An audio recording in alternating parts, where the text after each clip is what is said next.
ان الحمد للہ نحمده ونستعینه ونستغفره ونعوذ باللہ من شرور انفسنا ومن سیئات اعمالنا من يهده اللہ فلا مضل له ومن يضلل فلا هادی له واشهد ان لا الہ الا اللہ وحدہ لا شریک له واشهد ان محمدا عبدہ ورسولہ اما بعد فإن خیر الحدیث کتاب اللہ وخیر الہدی ہدی محمد صلی اللہ علیہ وآلہ وسلم وشر الامور محدثاتها وکل محدثۃ بدعہ وکل بدعۃ ضلالہ وکل ضلالۃ فی النار۔ اعوذ باللہ السمیع العلیم من الشیطان الرجیم من ہمزہ ونفخہ ونفثہ بسم اللہ الرحمن الرحیم۔ رب اشرح لی صدری ویسر لی امری واحلل عقدۃ من لسانی یفقہوا قولی۔ بسم اللہ الرحمن الرحیم۔ ان اللہ وملائکتہ یصلون علی النبی یا ایہا الذین آمنوا صلوا علیہ وسلموا تسلیما۔ اللہم صلی علی محمد وعلی آل محمد کما صلیت علی ابراہیم وعلی آل ابراہیم انک حمید مجید۔ اللہم بارک علی محمد وعلی آل محمد کما بارکت علی ابراہیم وعلی آل ابراہیم انک حمید مجید۔ اللہم ربنا آتنا فی الدنیا حسنۃ وفی الآخرۃ حسنۃ وقنا عذاب النار۔ ربنا آتنا من لدنک رحمۃ وہیئ لنا من امرنا رشدا۔ لا الہ الا انت سبحانک انی کنت من الظالمین۔ حسبنا اللہ ونعم الوکیل۔ یا حی یا قیوم برحمتک استغیث ولا حول ولا قوة الا باللہ العلی العظیم۔ آمین۔ الحمدللہ آج 22 دسمبر 2019 کو سنڈے کے دن قرآن کلاس نمبر 9 میں ہم انشاءاللہ تعالیٰ سورۃ البقرہ کی آیت نمبر 6 سے آنورڈ سٹارٹ کریں گے۔ پچھلی کلاس کے اندر ہم نے سورۃ البقرہ کی پہلی 5 آیات کور کی تھیں اور بڑی ڈیٹیل کے ساتھ اس سورت کا تعارف بھی سنا تھا۔ اس میں ایک اہم بات جو میں نے کی تھی کہ سورۃ البقرہ کے آغاز ہی میں اللہ تعالیٰ نے جو انسانیت میں 3 کیٹیگریز پائی جاتی ہیں ہر زمانے میں ان کا ذکر کیا ہے۔ نمبر 1 ایمان والے لوگ جو بات قبول کر لیتے ہیں۔ نمبر 2 وہ لوگ جو کفر کی روش اختیار کیے ہوئے ہیں۔ اور نمبر 3 منافقین۔ دنیا کا کوئی بھی انسان آپ اٹھا لیں وہ ان 3 کیٹیگریز میں کہیں نہ کہیں فال کر رہا ہوگا، یا وہ ایمان والا ہوگا، یا وہ کافر ہوگا، یا وہ منافق ہوگا۔ اب منافق میں بھی 2 قسم کے منافق ہیں۔ ایک وہ ہے جو واقعتاً منافق ہیں، جن کو ہم اعتقادی منافق کہتے ہیں، یعنی اوپر انہوں نے اسلام کا لبادہ اوڑھا ہوا ہے لیکن اندر سے وہ کفر چھپائے ہوئے ہیں اپنے اندر۔ ایسے لوگ بہت خطرناک ہیں، اور ایسے لوگ صرف نبی صلی اللہ علیہ وآلہ وسلم کی مبارک زندگی ہی میں آئیڈینٹیفائی ہو سکتے تھے جب تک وحی کا سلسلہ جاری تھا۔ آج کی ڈیٹ میں ہم کسی کو منافق اعتقاداً تو نہیں کہہ سکتے، ہمیں نہیں پتا کہ اندر سے کوئی کیا ہے، ہم اس کے ظاہر کے اوپر بات کریں گے۔ لہذا یہ معاملہ تو اب قیامت تک کے لیے بین ہو گیا کہ کوئی مسلمان کسی دوسرے مسلمان اہل قبلہ کو، اہل کلمہ کو منافق کہہ دے۔ رہا عملی منافق تو معذرت کے ساتھ مسلمانوں کی اکثریت عملاً منافق ہو چکی ہے، کیونکہ بخاری اور مسلم میں جو منافق کی 4 نشانیاں بیان ہوئی ہیں وہ آلموسٹ میجارٹی مسلمانوں میں پائی جاتی ہیں۔ نمبر 1 بات کرے تو جھوٹ بولے۔ اسی طریقے سے نمبر 2 کبھی اس کا جھگڑا ہو جائے تو گالی گلوچ پہ اترا ہے۔ امانت رکھی جائے تو خیانت کرے۔ تو یہ عملاً پریکٹیکلی مسلمانوں میں منافقت پائی جاتی ہے۔ اس کے باوجود ہم ایسے لوگوں کو بھی منافق نہیں کہیں گے، بلکہ کہیں گے کہ ان کا عمل منافقانہ ہے، عقیدے میں مسلمان ہی ہے۔ تو اس کے لیے ٹرم ڈیوائز کی گئی ہے عملی منافق۔ اچھا، عملی کافر بھی ہو سکتا ہے کوئی مسلمان۔ صحیح مسلم میں 246 نمبر حدیث ہے، بندے کے کفر اور اسلام، شرک اور ایمان کے درمیان فرق نماز ہے۔ نماز نہ پڑھنے والا عقیدے میں اگرچہ مسلمان ہے لیکن عملاً وہ کافر ہے۔ تو بڑا کلیئر کٹ مسئلہ ہے۔ سورہ روم کے اندر آیا نا، وَأَقِيمُوا الصَّلَاةَ وَلَا تَكُونُوا مِنَ الْمُشْرِكِينَ، اور نماز کو قائم کرو اور مشرکین میں شامل نہ ہو۔ یعنی نماز قائم کرنے والا مسلمان ہے اور نماز کو چھوڑنے والا عملاً تو وہ مشرک ہے، عقیدے مسلمان ہے اس لیے ہم اس کی تکفیر نہیں کریں گے۔ تو کافر بھی دو قسم کے ہیں، عملاً کافر اور اعتقاداً کافر۔ اعتقاداً کافر تو ظاہر ہے کہ جو خود اپنے آپ کو کافر بول کے کہہ رہے ہیں کہ ہم اللہ کو، رسول کو، آخرت کو یا قرآن کو نہیں مانتے، وہ ہمارے سامنے کرسچنز ہوں، جوز ہوں، بدھسٹ ہوں، ہندو ہوں۔ لیکن عملاً جو کافر ہیں مسلمانوں میں، آپ کو پاکستان جو اپنے آپ کو ہم کہتے ہیں جی اسلام کا قلعہ ہے، یہاں پہ بھی اکثریت جو ہے وہ بے نمازی ہے، لیکن پاکستان کے شناختی کارڈ میں وہ مسلمان ہے، اللہ کے ہاں وہ مسلمان نہیں ہے۔ یہ بڑا خطرناک معاملہ ہے۔ تو یہ تین کیٹیگریز ہر زمانے میں پائی جاتی ہیں۔ ایمان والوں کے حوالے سے میں نے پچھلی دفعہ بڑی ڈیٹیل سے ڈسکشن کی تھی۔ آج اگلی دو کیٹیگریز انشاءاللہ ہم کور کریں گے، اور اس میں بھی آپ حیران ہوں گے کہ کافروں کے بارے میں صرف 2 آیات آئی ہیں، اور اس کے بعد مسلسل کئی آیات منافقین کے بارے میں۔ ایمان والوں سے متعلق 5 آیات ہیں، کافروں سے متعلق 2 آیات ہیں، 7 ہوئیں۔ اب اس کے بعد اگر آپ دیکھیں منافقین کا سلسلہ شروع ہوگا آیت نمبر 8 سے لے کر آیت نمبر 20 تک۔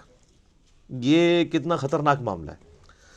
13 آیات مسلسل منافقین کے اوپر ہیں، ایمان والوں پر 5، کافروں پر 2، اور باقی 13 آیات جو ہیں وہ منافقین۔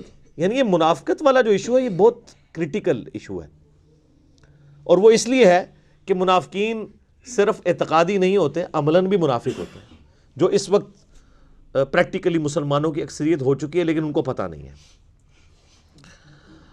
دوسری کیٹیگری، اعوذ باللہ من الشیطان الرجیم، بسم اللہ الرحمن الرحیم۔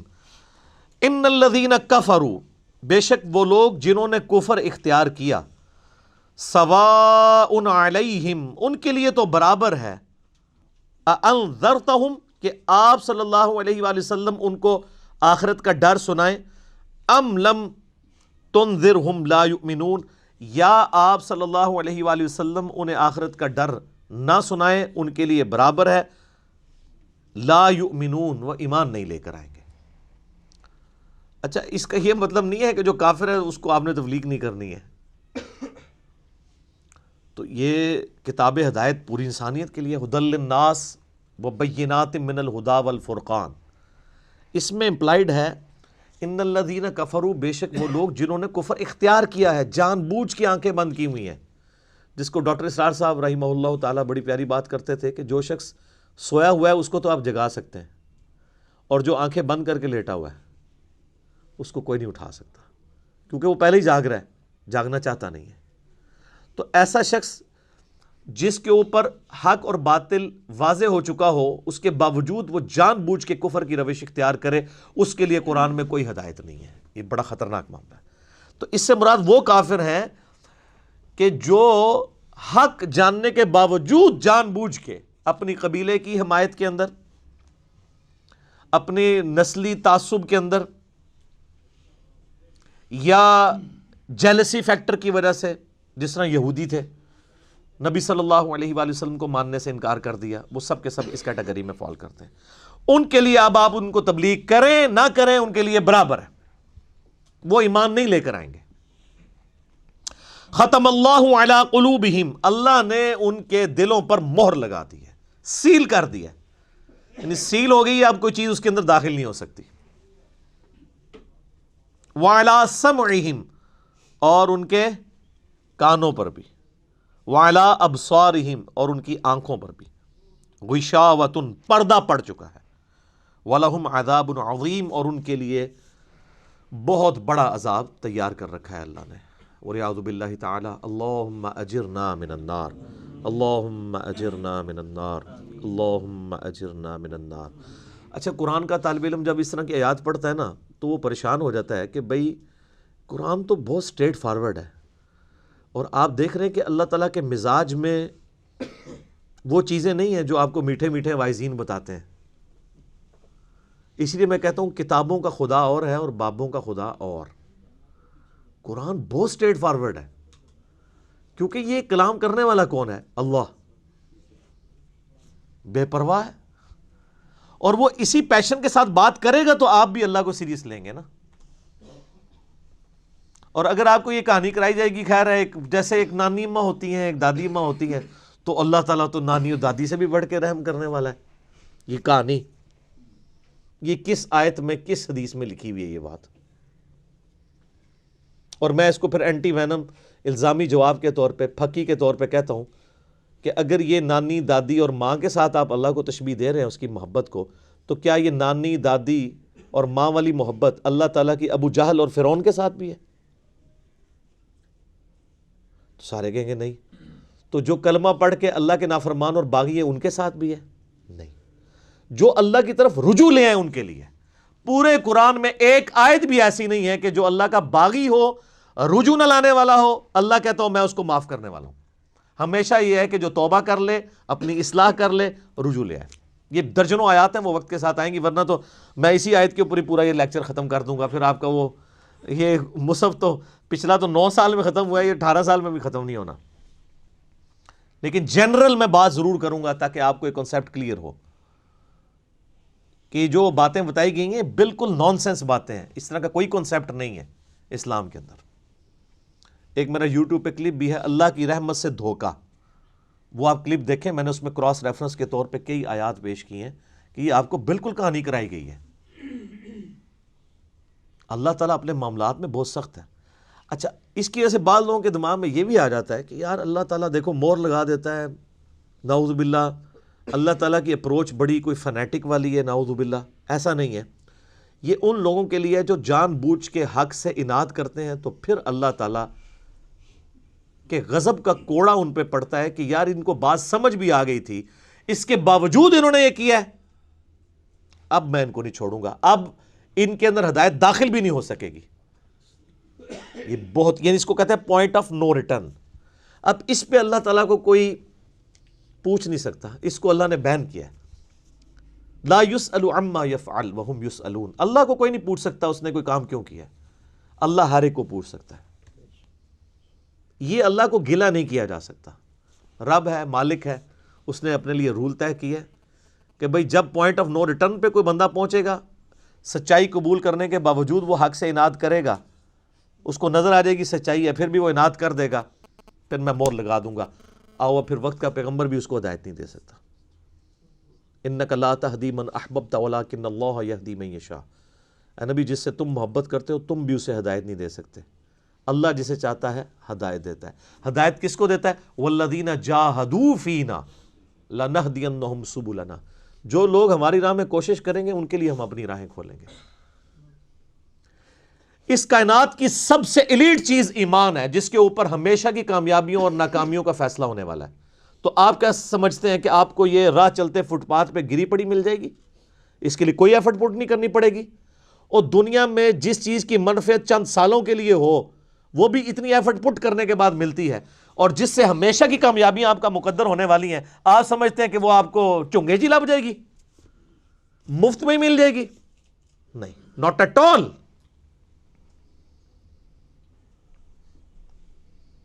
میری وائف نے جب پہلی دفعہ قرآن پڑھا نا شادی کے بعد، میں نے اس کو ایک قرآن کلاس ہوتی تھی رمضان شریف میں، تو میں نے کہا میں بچے وغیرہ میں دیکھوں گا، تم نہ صرف ایک دفعہ قرآن پڑھ لو تاکہ تمہیں پتہ چلے قرآن میں لکھا کیا ہوا ہے۔ قرآن آپ اکیلے بیٹھ کے تو ظاہر ہے اس طرح نہیں ہے، اب ایک ماحول ہوتا ہے، ایک ڈیکورم ہے، کلاس ہے، جس طرح یہاں لوگ بیٹھے ہیں۔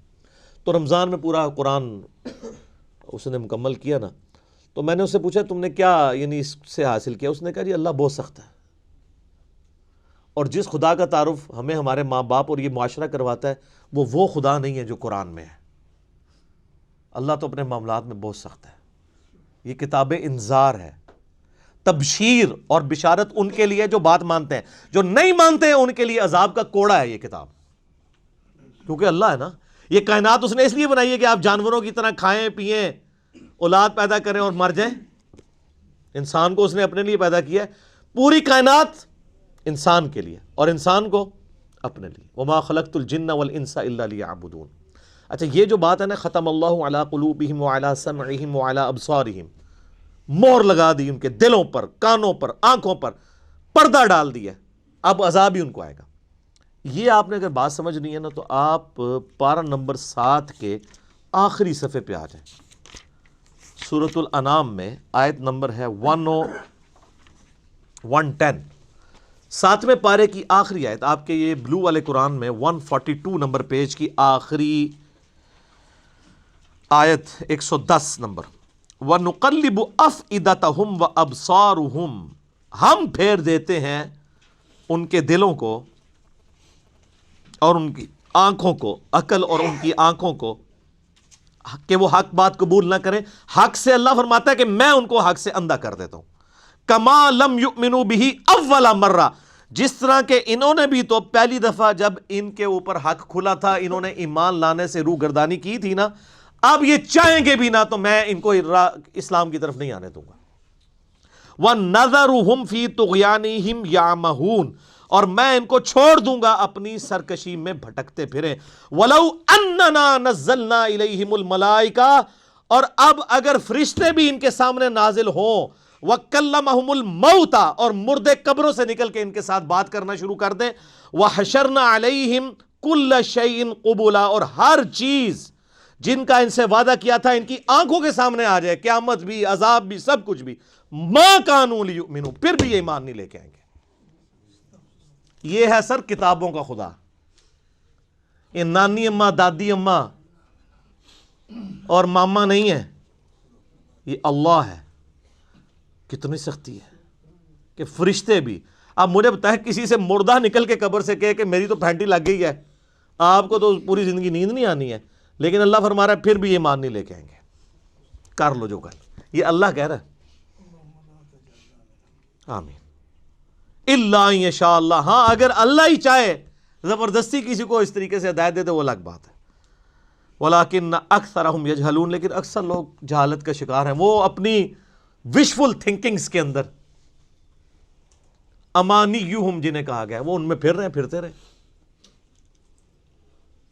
اللہ تعالیٰ اپنے معاملات میں بہت سخت ہے میرے بھائیوں. اللہ کو سیریس لینے کی ضرورت ہے. ظاہر ہے اس کائنات کی ایک ہی حقیقت ہے, وہ اللہ ہے. اگر اس کو کوئی سیریس نہیں لیتا تو اللہ تعالیٰ کے لیے کیا ہے. وہ تو اپنے نبی سے 3 دفعہ قرآن میں کہلوا رہا ہے, قل انی اخاف ان عصیت ربی عذاب یوم عظیم. اے نبی تم فرما دو کہ بالفرض اگر میں بھی اپنے رب کی نافرمانی کروں تو مجھے خود اس بات کا ڈر لگا ہے کہ بڑے دن کا عذاب مجھے بھی آ پکڑے گا. جی سورۃ الانعام, سورہ یونس, سورہ الزمر, 3 سورتوں میں یہ ایک آیت 3 دفعہ آئی ہے.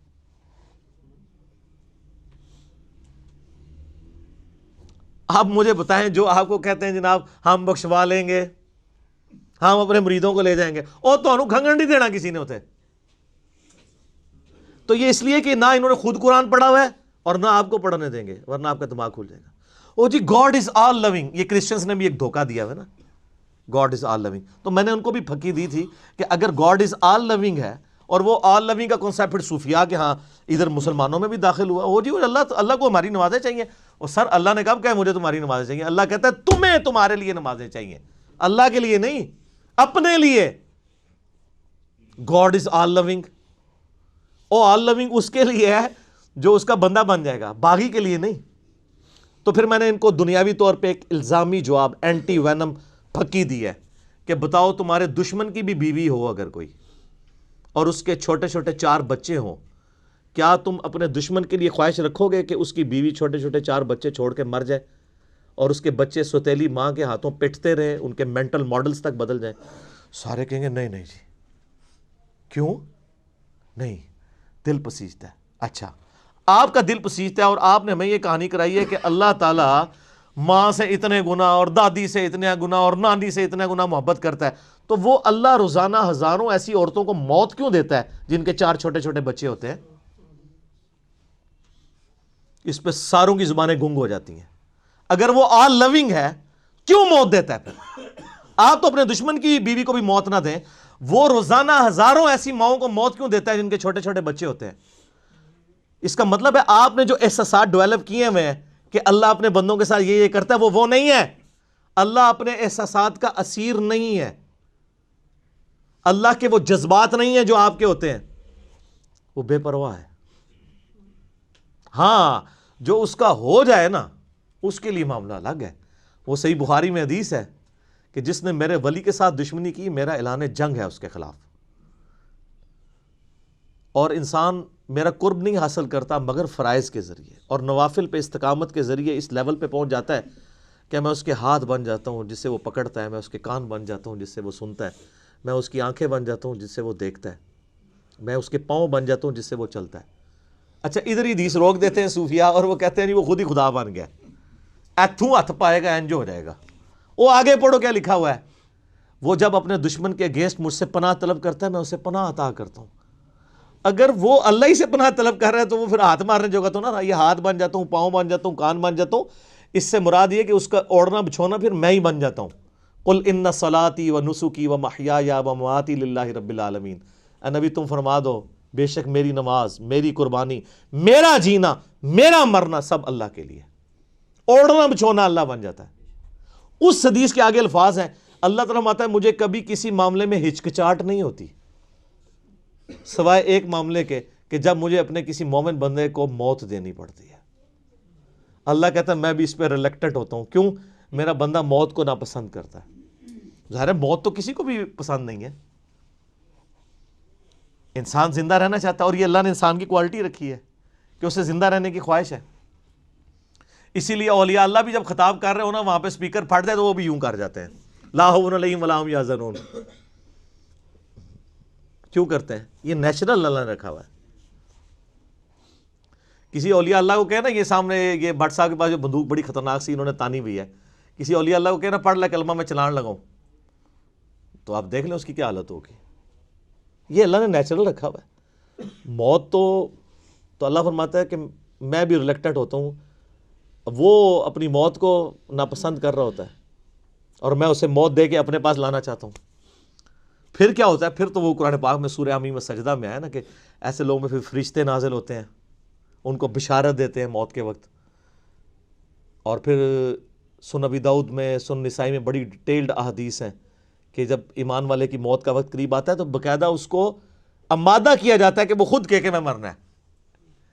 وہ جب سب کچھ دیکھتا ہے وہ کہتا ہے ٹھیک ہے جی جان دو, پہلے نہیں کہتا جان دو. بڑا مشکل کام ہے. پہلے کہنا کہ جان دو تو حضرت موسیٰ علیہ السلام تھپڑ کیوں مارتے ہیں اسرائیل کو؟ میرا وہ بھی کلپ چڑھا ہے نا, بخاری مسلم میں حدیث ہے جو. تو یہ بہت سینسٹیو ایشو ہے.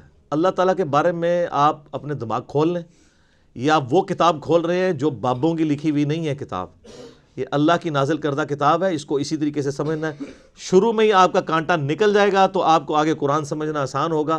اللہ کے مزاج کو سمجھنا ہے آپ نے, اور یہ دماغ میں بات طے کر لینی ہے کہ بابوں کا خدا اور ہے اور کتابوں کا خدا اور. یہ آپ جو پڑھ رہے ہیں نا یہ وہ خدا ہے جس کا تعارف محمد رسول اللہ صلی اللہ علیہ وآلہ وسلم نے آپ کو کروایا. یہ وہ خدا ہے جس کا تعارف پیغمبروں نے کروایا ہے, اور پیغمبروں نے ان کتابوں کے ذریعے کروایا جو اللہ نے ان پہ نازل کی تھی. یہ مولانا روم کے مثنوی شریف والا خدا نہیں ہے, یہ قرآن شریف والا خدا ہے. ٹھیک ہے, وہ کہتے ہیں وہ مثنوی مولانا روم جو ہے وہ فارسی کا قرآن ہے. استغفر اللہ تو بولی ایڈیاں کہانیاں, ایڈے جھوٹ, اتنی انبیاء کی گستاخانہ واقعات اس کے اندر ہیں, اور اس کو کہتے ہیں فارسی کا قرآن ہے. سر فارسی کا قرآن وہی ہوگا جو قرآن کا ترجمہ فارسی میں شاہ ولی اللہ دہلوی نے کیا ہوا ہے. ٹھیک ہے, باقی وہ کہانیاں لکھتا رہے وہ قرآن نہیں بنتا. تو یہ ساری میں نے گفتگو شروع میں ہی کانٹا نکال دیا. وَمِنَ النَّاسِ مَن يَقُولُ آمَنَّا. لو جی اب منافقین کا یعنی اکثر مسلمانوں کا جو عملاً منافق ہو چکے ہیں, وَلِعَوْذُ بِاللَّهِ تَعَالَى. اللہم انی اعوذ بک من النفاق, آمین. وَمِنَ النَّاسِ مَن يَقُولُ آمَنَّا، اور لوگوں میں ایسے بھی لوگ ہیں جو کہتے ہیں ہم ایمان لائے باللہ وبالیوم الآخر، اللہ پر بھی ایمان لائے اور آخرت کے دن پر بھی، وَمَا هُم بِمُؤْمِنِينَ، لیکن وہ مومن نہیں ہے، ایمان لے بھی آئے مومن نہیں ہے۔ سر کتنا جاہ و جلال ہے، انسان پریشان نہیں ہو جاتا؟ پہلے اللہ تعالیٰ کہہ رہا ہے کہ جو کفر کیے ہوئے ہیں ان کو سمجھاؤ تب بھی ایمان نہیں لے کے آئیں گے، موریں لگ گئی ہیں۔ اب جو بیچارے ایمان لا رہے ہیں ان کے بارے میں اللہ کہہ رہا ہے یہ ایمان نہیں لائے، کیا ہو گیا؟ یخادعون اللہ والذین آمنوا، یہ تو فریب دینا چاہتے ہیں اللہ کو بھی اور ایمان والوں کو بھی، یعنی اوپر سے کلمہ پڑے ہوئے ہیں دب کے۔ یہ اسپیسیفکلی یہودی علماء اور ان کے فالورز کے بارے میں تھا، اسلام کے روب کی وجہ سے دب گئے۔ آپ کو پتہ ہے نا، اوس اور خزرج یہ دو قبیلے تھے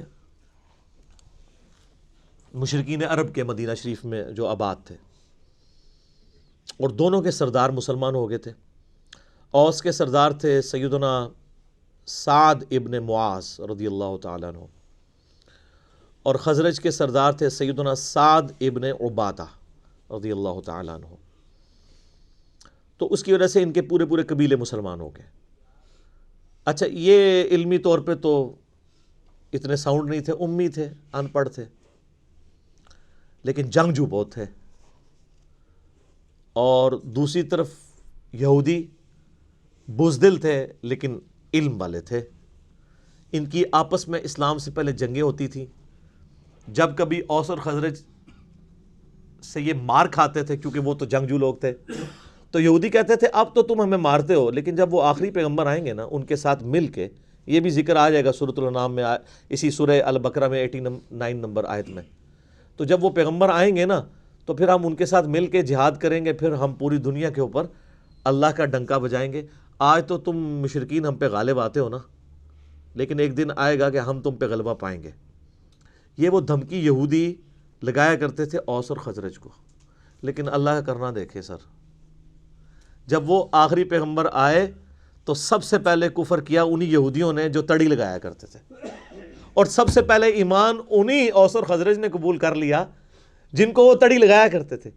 اوس اور خزرج جب حج کے لیے پہنچے نا تو ان میں سے کچھ لوگ نے آبزرو کیا، ان کا یار یہ وہی پیغمبر لگتے ہیں جن کے بارے میں ہمیں تڑی لگائی جاتی تھی، اس سے پہلے کہ یہودی ایمان لے آئیں تم ہی ان پر ایمان لے آؤ، اور اللہ نے انہیں دنیا کا امام بنا دیا، اور وہ وہیں کے وہیں پڑے رہ گئے۔ اس کا مطلب ہے کہ اگر آپ کے پاس علم بھی ہے، نالج بھی ہے، لیکن آپ ہٹ درم ہے، آپ کے اندر وقت کا پیغمبر بھی آ جائے آپ کو کوئی فائدہ نہیں ہونا۔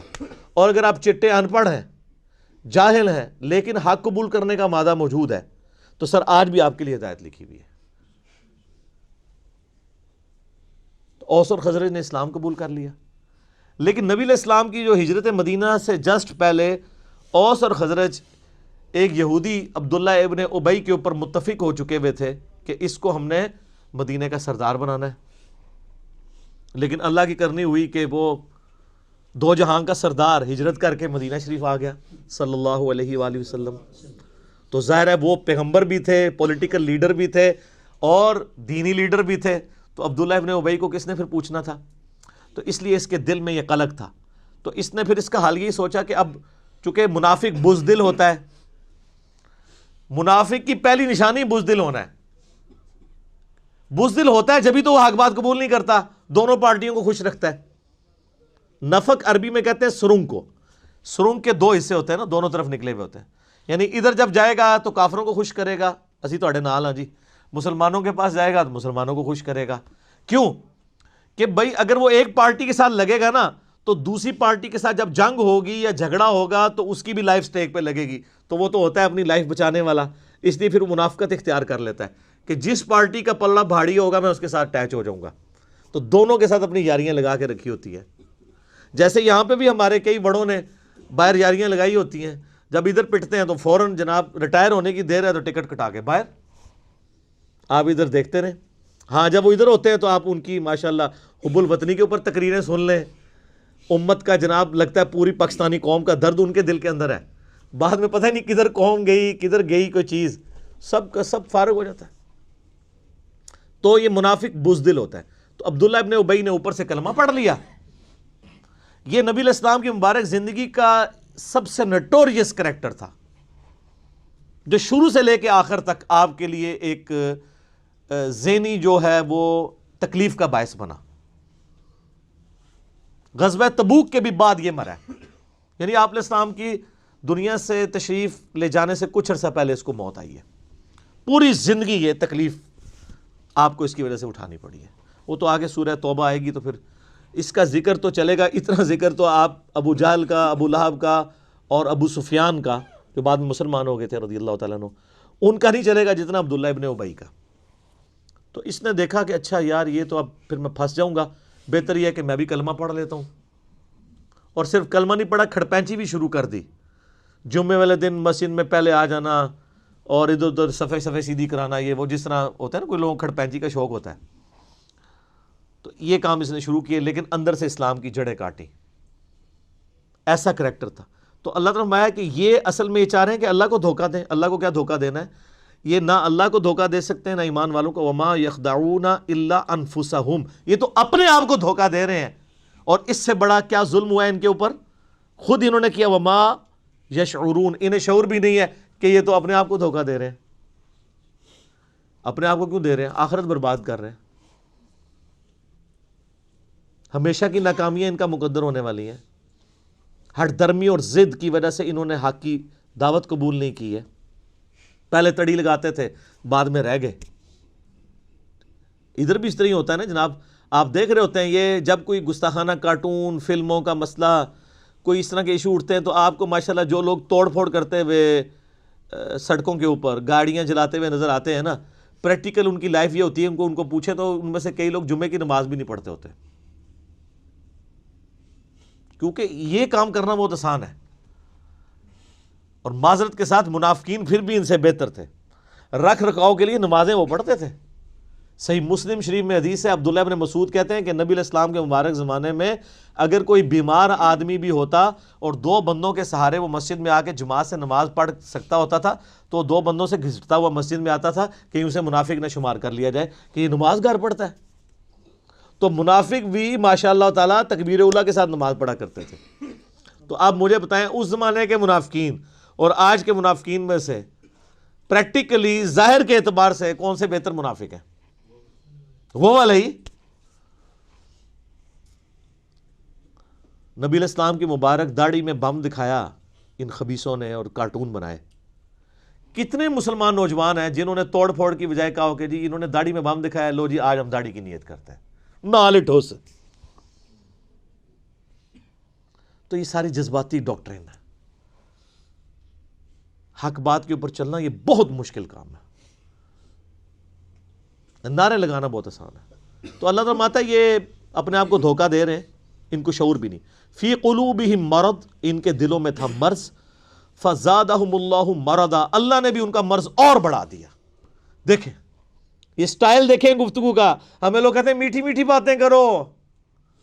اللہ تو ہمارا ان کے دل میں بیماری تھی، اللہ نے ان کی بیماری اور زیادہ کر دی.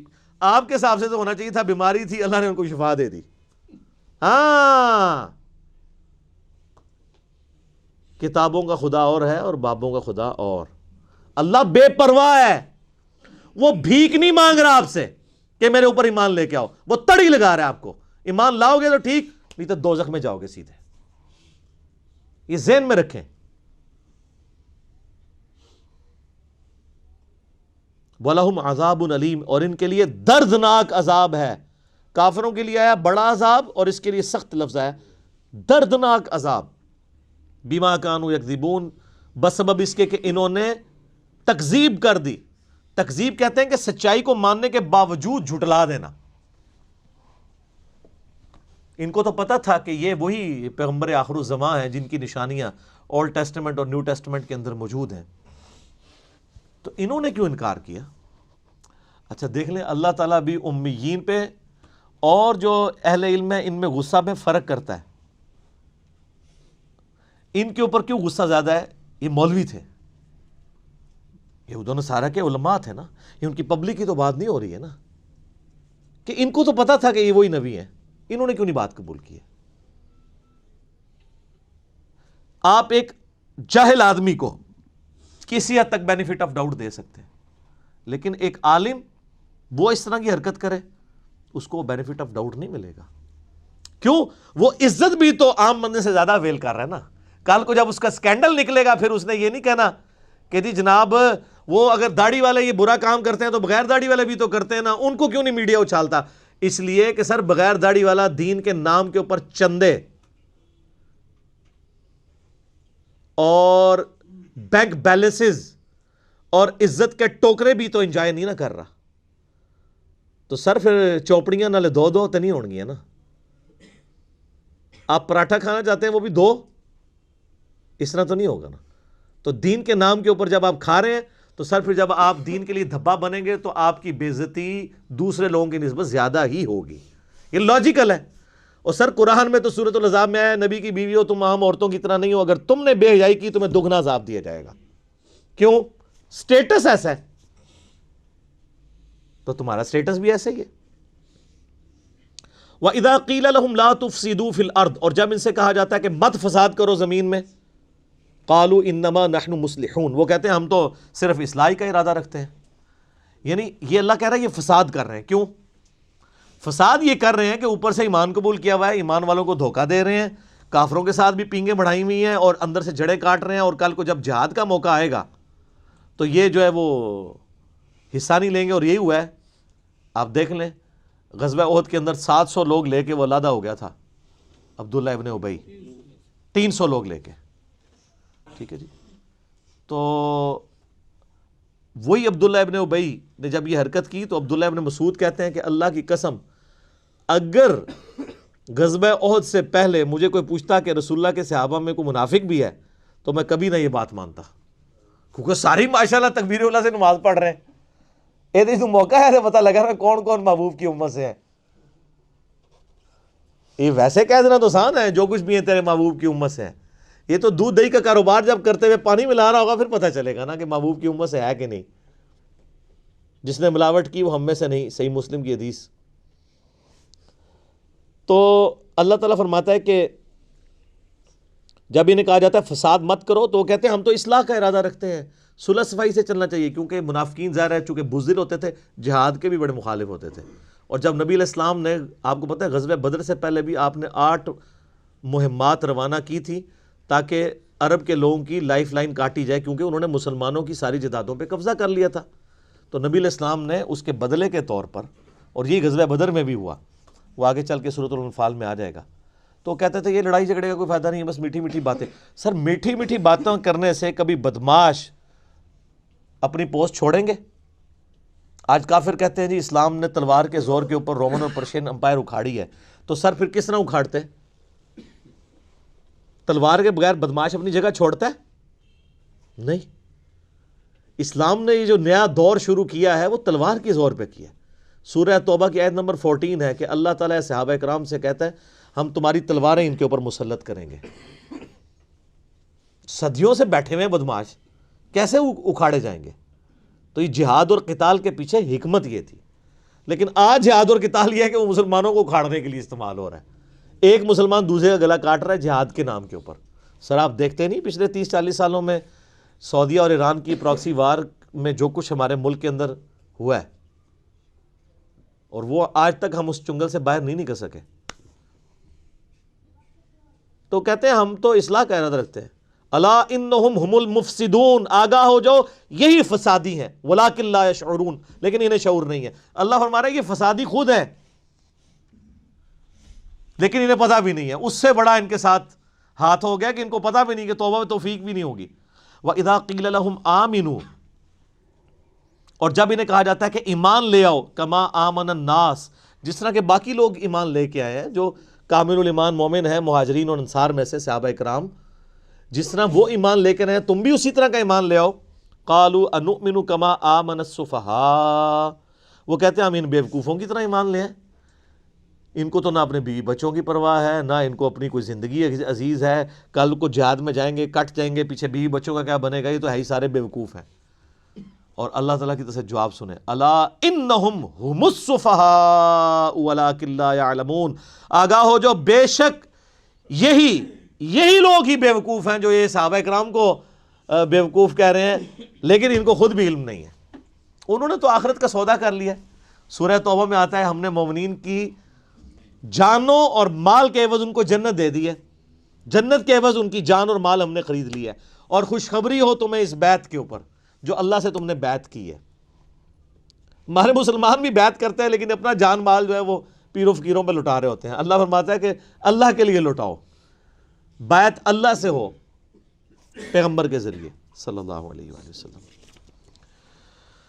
وَإِذَا لَقُوا الَّذِينَ آمَنُوا، اور جب یہ ملتے ہیں اہل ایمان سے، قَالُوا آمَنَّا، کہتے ہیں ہم ایمان لاتے ہیں۔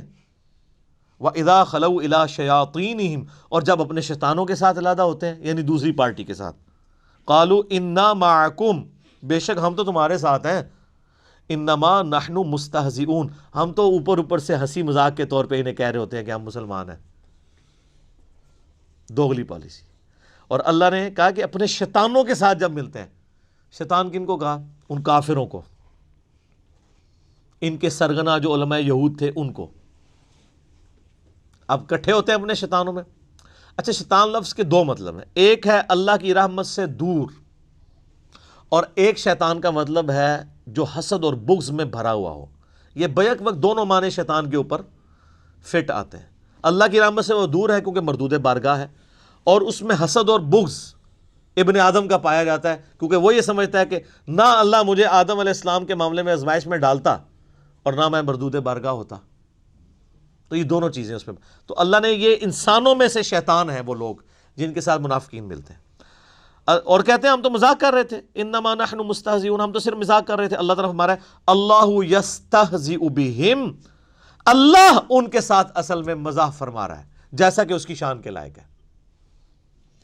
وَيَمُدُّهُمْ فِي طُغْيَانِهِمْ يَعْمَهُونَ، اور اللہ ان کو ڈھیل دے رہا ہے تاکہ اپنی سرکشی میں بھٹکتے رہیں اور سرکشی کریں تاکہ اور بڑے عذاب کے مستحق ہوں۔ اللہم اجرنا من النار، آمین۔ اچھا، یہاں پہ استہزاء کا لفظ اللہ نے اپنے لیے بھی استعمال کیا ہے۔ اس پہ اعلیٰ حضرت نے جو ترجمہ کیا ہے نا وہ انہوں نے عربی میں ہی کر دیا، اللہ ان سے استہزاء فرماتا ہے۔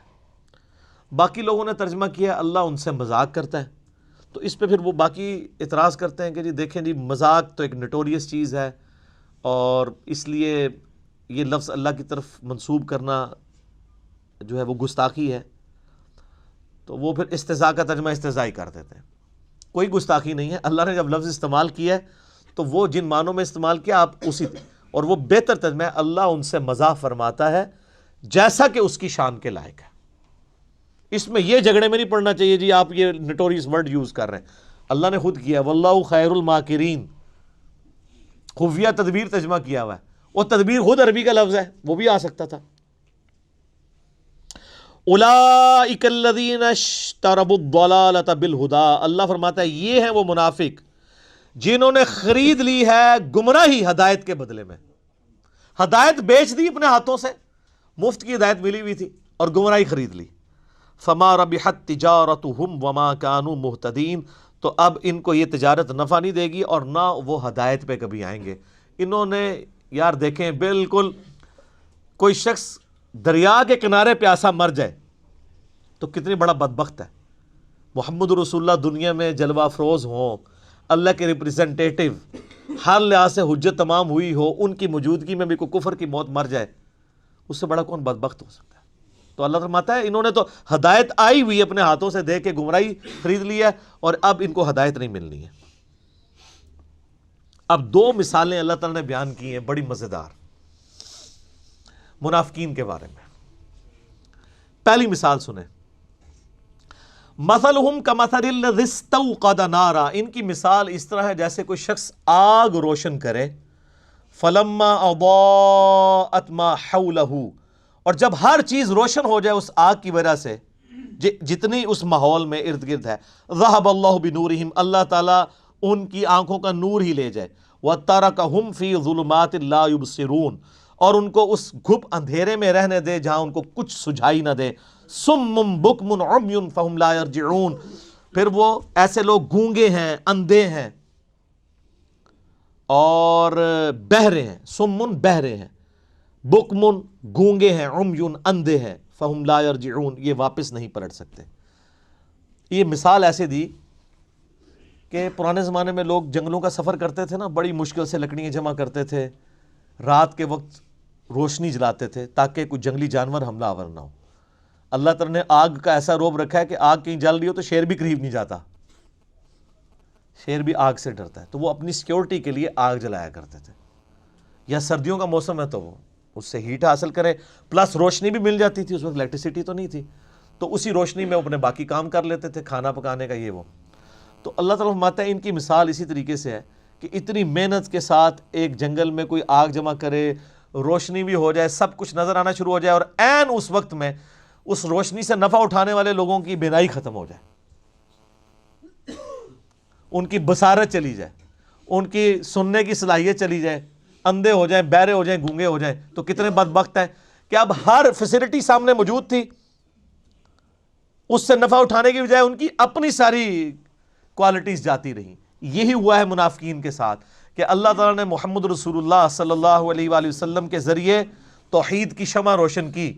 بالکل جب ہر چیز واضح نظر آ گئی کہ یہ وہی پیغمبر ہیں جن کی نشانیاں تورات اور انجیل کے اندر موجود ہیں, اور عین جب ٹائم آیا کہ یہی یہودی جو تڑی لگایا کرتے تھے اوس اور خزرج کو, یہ اسلام قبول کرتے, عین ٹائم پہ انہوں نے انکار کیا اور اللہ کے عذاب کا کوڑا ان پہ برسا کہ ان کی آنکھوں کی بینائی چلی گئی. اب محمد رسول اللہ صلی اللہ علیہ وآلہ وسلم ایک روشنی کا مینار سامنے موجود ہیں, لیکن یہ اتنے بدبخت ہیں کہ ان کی بینائی جا چکی ہے, ان کو دیکھ کے بھی اب ایمان قبول نہیں کریں گے. وہ جو میں نے پہلے آیات پڑھی تھی, وَلَوْ أَنَّنَا نَزَّلْنَا إِلَيْهِمُ الْمَلَائِكَةَ. سر یہ کوئی اللہ تعالیٰ کا تعارف ہوا ہے آپ لوگوں کو؟ یہ کون سا خدا ہے؟ اور یہ پہلے صفحے پہ ہے. یہ نہیں ہے کہ 50 صفحے پڑھنے تو بعد کہتے ہیں پہلے میٹھی میٹھی باتیں کریں نا پھر کڑوی باتیں کریں. نہ, میٹھی باتوں سے کبھی بات سمجھ نہیں آتی ہے. دوسری مثال, او کصیب من السماء فیہ ظلمات ورعد. یا پھر ان کی مثال ایسی ہے کہ آسمان سے بادلوں سے می برس رہا ہو, بڑی تیز بارش ہو رہی ہو, فیہ ظلمات ورعد وبرق, اور اس بارش کے موسم کے اندر اندھیرا بھی چھایا ہوا ہو کالے بادلوں کی وجہ سے, اور گرج بھی ہو, اور بجلی بھی چمک رہی ہو, یعنی ایک طوفانی موسم ہو. یجعلون اصابعہم فی آذانہم من الصواعق حذر الموت.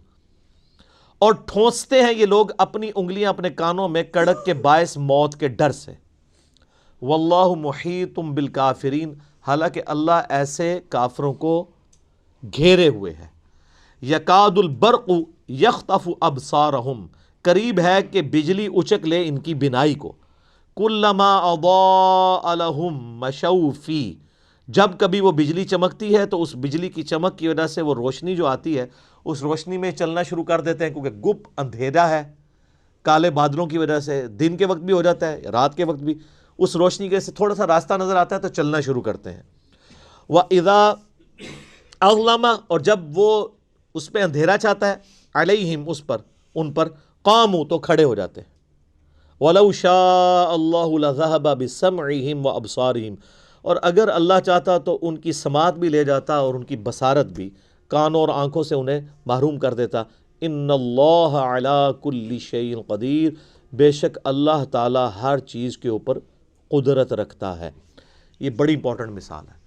اللہ تعالیٰ نے مثال دی ہے کہ منافقین جو ہے نا وہ دین پہ کنارے کنارے چلتے ہیں. سورہ حج میں بھی آیت ہے کہ یہ کنارے کنارے چلتے ہیں, جس طرح آج کل مسلمانوں کی اکثریت ہے.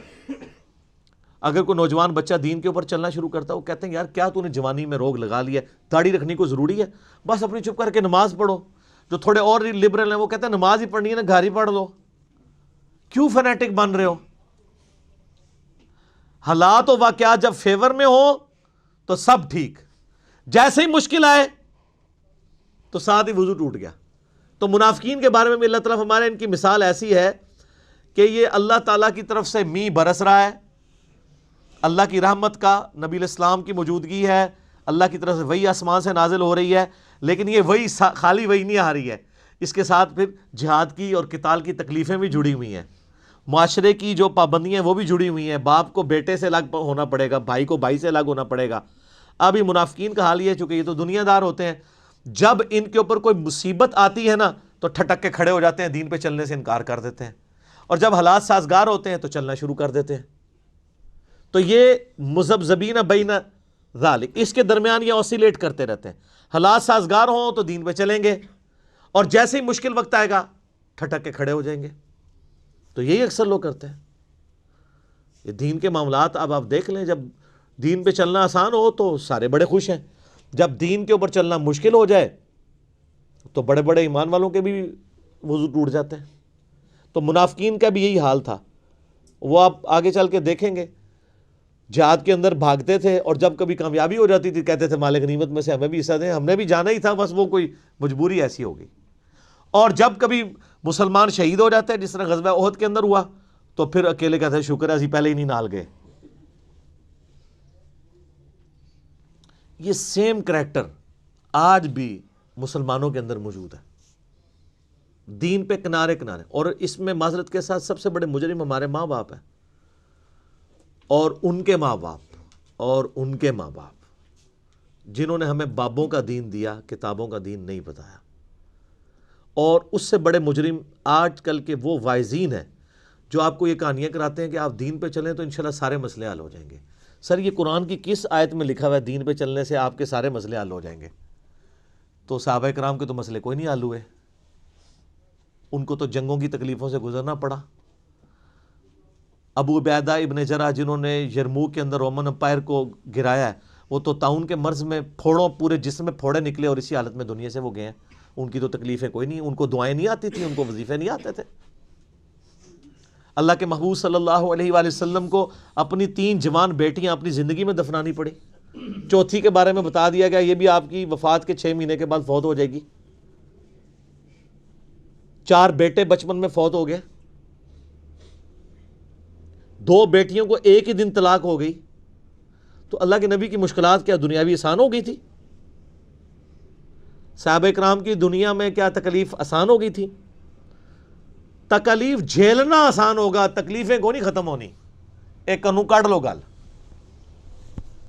وہ آسان اس لیے ہو جائے گا ان اللہ مع الصابرین، اللہ آپ کو صبر کی توفیق دے دے گا.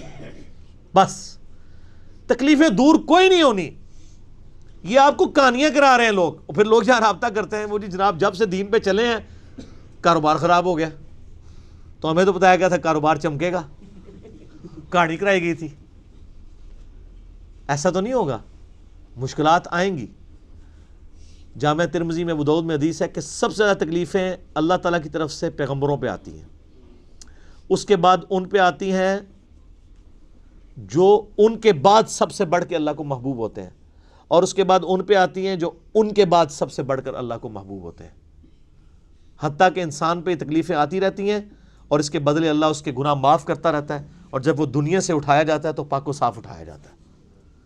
سر پھر آپ دیکھ لینا، اسی لیے المستدرک الحاکم میں جب سیدنا ابو ذر غفاری رضی اللہ تعالیٰ عنہ کا چیپٹر بند ہے نا امام حاکم نے، تو پہلی حدیث یہی لے کے آئے ہیں جو میں نے بیان کی ہے کہ سب سے زیادہ تکلیفیں کس پہ آتی ہیں؟ انبیاء پہ، اس کے بعد ان کے اوپر آتی ہیں جو انبیاء کے بعد وہ یہ بتانا چاہ رہے تھے کہ ابو ذر غفاری کی پوری زندگی غموں سے عبارت ہے.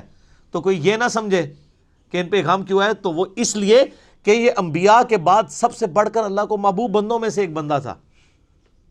اور میرا کلپ بھی آپ ذرا یوٹیوب پہ ایک اشک بار آنکھوں سے سننے والا کلپ ہے سیدنا ابو ذر غفاری صادق کے نام سے، تو آپ کو پتہ چلے کہ ان کی زندگی میں ان کو کیسی مشکلات اٹھانی پڑی. تو تکلیفیں جڑی ہوئی ہیں، ان کی تکلیفیں تو کوئی دور نہیں ہوئی. سیدنا ابو ذر غفاری رضی اللہ تعالیٰ عنہ کی، ان اللہ علی کل شیء قدیر، بے شک اللہ تعالیٰ ہر چیز پر قدرت رکھتا ہے.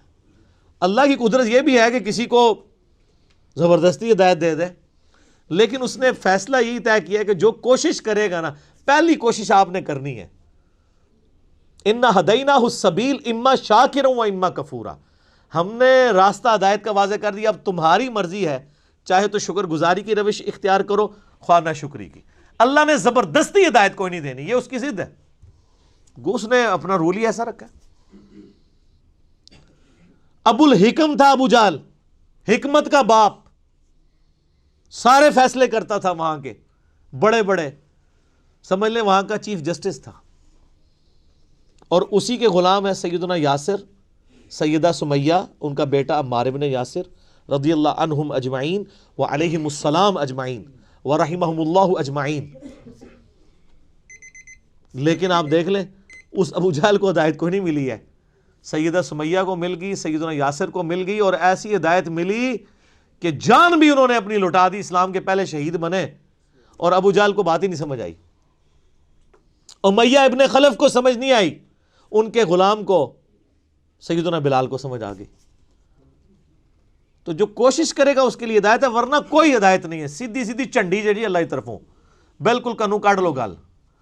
اور یہ نا یہ وہ جیسے الیاس قادری صاحب وہ مدنی چینل پہ اتنا بڑا انہوں نے لکھ کے لگایا ہوتا ہے نا, وہ بیج لگائے ہوتے ہیں, غیبت کے خلاف جنگ جاری رہے گی.